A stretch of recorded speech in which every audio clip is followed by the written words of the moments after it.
that enough? Did I say enough on that? Okay, you know I love you, right? You know I love you?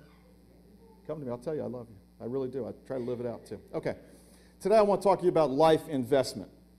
I want to talk to you today about investment. What is your life investment? First off, I want to talk about the easiest investment in your life, which in your mind feels like the most difficult. That's a long sentence. Let me try that again. I want to talk to you about the easiest investment in your life, which in your mind feels like the most difficult investment, okay? Did that make sense? Seems really hard, but in reality, it's really easy if you try it, okay? Many of us are stuck. We are stuck because we refuse to go to God with this one issue in our life. We talk to God about our kids, don't we? Don't you pray for your kids? You pray for your grandkids? Hello? Come back to me. I'm not going to step on you. We talk to God about our kids. We talk to God about our work, right? Talk to God about our families. We talk to God about our vacation. We talk to God about our sicknesses and those sicknesses around us. We talk to God about which home to buy, which car to drive. We even might talk to God about what outfit to wear. I do, can't you tell? No. Liz always checks me out before I left, and today I was trying to sneak out without her checking out my outfit. She goes, that tie? Oh, I guess that one's okay.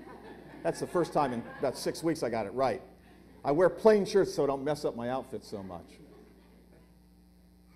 I was going to wear another Hawaiian shirt so I could talk to you about that, but I think I'll wait for a couple weeks to talk about the Hawaiian shirts again. So we talk to God about everything, but we're afraid to go to God and honestly ask Him, how much should I give? All right, hide your feet because I'm going to step on them now. Ready? We are afraid to go to God and honestly ask Him, how much should I give? And I think we're afraid to do that because we're afraid He might answer us. Right? Hello? Because if I go to Him and He says, and I got to tell you, after the last service, somebody came to me, because I'm giving you basically the same message, and they came to me and said, and they're kind of smiling but growling at the same time, and they said, you know, I just asked God how much He wanted me to give. I'm a little irritated about it. But we'll get after that here in a minute. So we're afraid that He's gonna answer that question. So we just don't ask. We just, and you do it to me every time. And I've been preaching 20 years now. Okay, well, I've been a pastor 20 years. I'm preaching longer than that. And I know once I start talking about stewardship, you get a look on your face. I don't know why you do that to me. Here I am. I'm willing to give you this treasure, this gift, because you think I'm going to hit you up for money. I'm not. I got to tell you something. And I'm going to tell you a story here in a minute, that God will provide for this church's ministry. God will provide. God could give, tomorrow could bring somebody in here with a check for $1 million. But God doesn't choose to do that usually. He chooses to give you and I the honor, the privilege to invest in His work. He can do it without us, but He chooses usually to use us. And it's a blessed honor that we have. Okay? All right, you can put your feet out just for a second. I'm going to step on them again a little bit. I dare you this week to ask Him, like that one person who came to me and was mad about it. I dare you this week to ask God how much He wants you to give. Okay? And folk, our lay folk have been kind of sharing with you each week about that. But it really is not about the church budget. And I know that maybe that's what you think. We're only doing this for church budget. It's really not. In my heart, it's not about the church budget at all. It's not about the church budget at all. It's not about us paying bills. It really isn't. It's about your relationship with God and how much you and I trust God to care for us. And if we were to take how much we give and equate that with how much we trust God, what would the answer be? Many of us would not be trusting God very much. Okay? I told you to put your feet back out, and I stepped on them again. Sorry about that. So I'm going to dare you to ask God this week how much He wants you to give. And then, do you remember getting dared? Anybody, you ever get dared? Hello? All right, I'm going to do the ultimate dare right now. I am now going to double dog dare you to then follow through on what God says. So when God says, and listen, I know especially us men, we're the worst. We're like, God, how much do you want me to give? And God gives you the number and said, no, God, really, how much do you want me to give?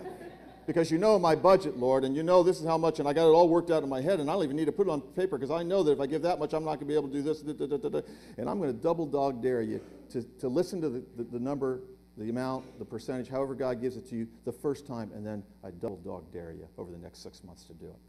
Because I know from experience in my life, my family's life, and other folks' lives, that if we take that leap of faith and do it, God is going to do amazing, incredible things. I mean, Len and Laura shared about the job thing and the promotion and all that because they took a leap of faith.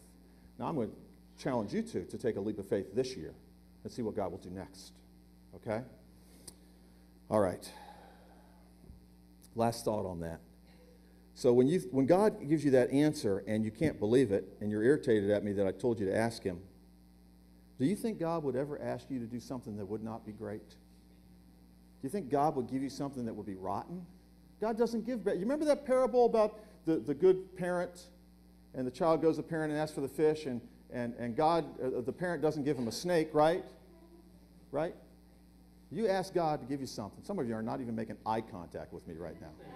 If I make eye contact, you might call on me or something.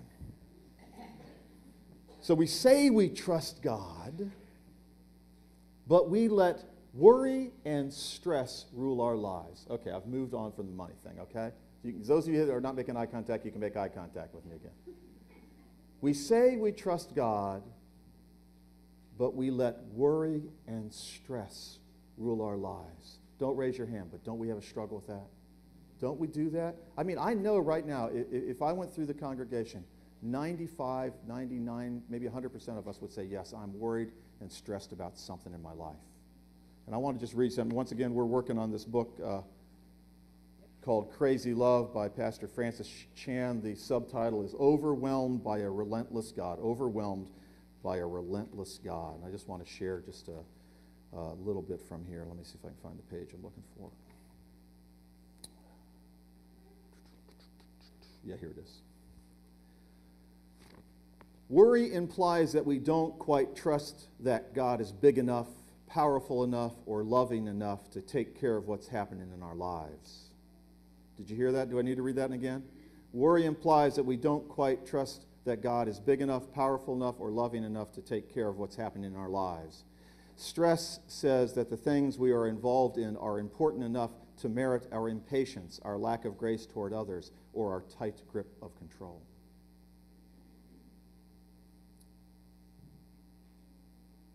I find myself relearning this lesson often. Even though I glimpse God's holiness, I am still dumb enough